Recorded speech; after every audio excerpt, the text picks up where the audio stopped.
एक रंगीन और अनोखे गांव में रहता था फिन, एक छोटा सा प्यारा जादूगर जिसके बाल थे घुंघराले और आंखें हमेशा नई चीजें जानने को उत्सुक। आज फिन एक नया जादू सीखने की कोशिश कर रहा था।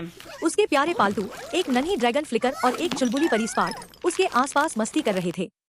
फिन ने जैसे ही अपनी जादुई छड़ी घुमाई, अरे यह क्या!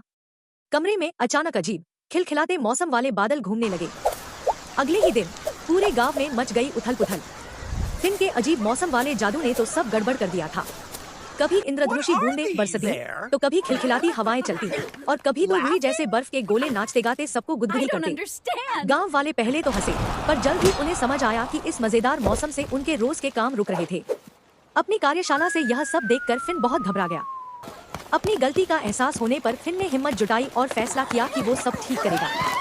वह भागा भागा अपनी सबसे अच्छी दोस्त ज़ारा के पास गया, जो एक रंग बिरंगी यूनिकॉर्न थी और जिसके कान बहुत बड़े थे। ज़ारा उस समय गांव वालों की मदद कर रही थी। दोनों ने मिलकर जादू को उलटने का एक तरीका सोचा और फिर वे पहुंचे टोबायस के पास, जो गांव के सबसे बूढ़े और समझदार कछुए थे और चश्मा पहनते थे। टोबायस ने उन्हें मायावी जंगल में छिपे तात्विक क्रिस्टल को खोजने की सलाह दी। फिन, ज़ारा और टोबायस निकल पड़े मायावी जंगल के रोमांचक सफर पर। जंगल में पेड़ अपनी ही धुन पर झूम रहे थे और फूल मीठे गीत गा रहे थे। रास्ते में उन्हें कई जादुई जीव मिले, जिनमें कुछ नटखट गिलहरियां भी थी, जिन्होंने उन्हें रास्ता दिखाया।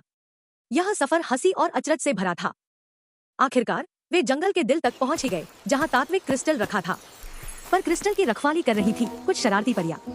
परियों ने उनकी दोस्ती की परीक्षा लेने के लिए उन्हें कुछ मजेदार बाधाएं पार करने को कहा, जैसे जादुई प्रभावों वाला साइमन सेज का खेल।